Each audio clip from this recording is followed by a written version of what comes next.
We'll guide you through how to enable or disable the touchpad in Windows 11. If you find this useful, then consider subscribing and liking the video. So perhaps right now the touchpad is enabled and you want it disabled because you have an external mouse connected and you don't want to accidentally move it. Or perhaps right now it's currently disabled and you want to enable it so you can use it. We can actually go and do it with keyboard shortcuts. So we aren't going to need to go and use the touchpad or have one connected. Make sure it's this full guide and don't skip anything, otherwise you may go miss an important part. So let's get started. What you want to do here is go and press the Windows Start key.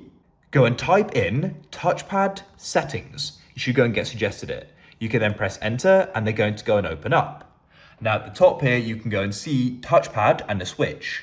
Currently mine's on, indicating it's enabled. So if I want to go and disable it, all I need to do is go and press the space bar. If it was currently off, I could press the space bar to go and enable it and turn it on. And that's it. If you found this useful, then leave a like. Have a great day.